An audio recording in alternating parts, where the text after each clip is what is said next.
Reed, we got a lot of talk to talk about in that game, and I have to wrap things up pretty quick, so I won't ask you to go into supreme detail on everything, but just with how tough I'm sure an atmosphere that was after the first period, what did you think of your team's response in the following 40, especially that second period when you just hold Camrose to 3 shots on goal?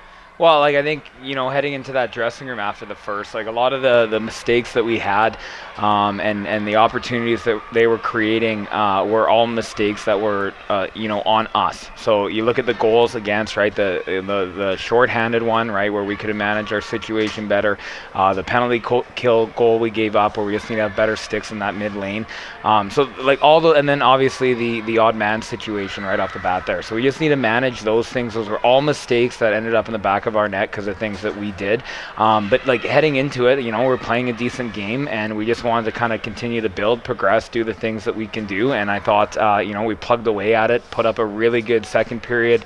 Camrose came back in that third, especially that first 10 where there was that push, but we handled that well defensively and overall like a great team effort, great game there. And the offense came from interesting places too. I mean, this is a team that doesn't get a lot of goals from the back end, but your first 2 tonight both come from really good plays by defensemen, Ryland Brown and then Nick Wolfenberg.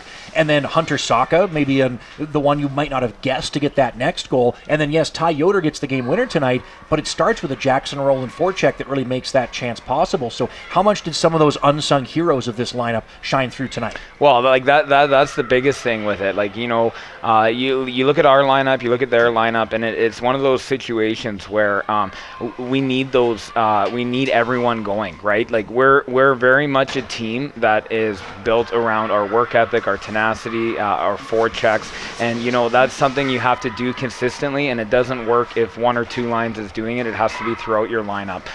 So I thought, like, overall, from the back end with the goaltending to how the D managed this game to how tenacious the forwards were, the resiliency on the bench in terms of just managing emotion, staying positive, and making sure we're focused on our task at hand, that was what ultimately brought us success. Last thing for you on the performance tonight, Parker Saka, how big was he in that third period? Not just his own performance, but the effect that probably had on the rest of the team. Well, like he was calm, he was composed. There was a lot of situations there where, he could have got scrambly, he could have got a little panicked, but he just managed.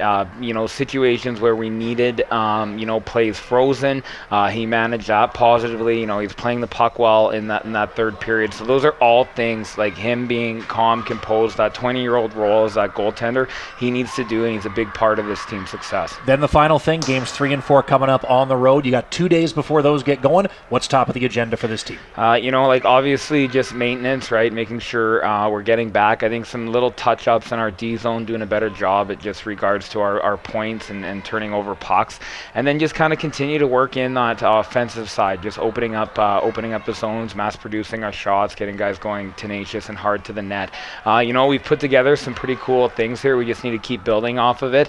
Game 1's done. Game 2's done. We now need to focus on this third one. Couldn't agree with you more. Reed, congrats on the win. Thanks for doing this. Thanks, King.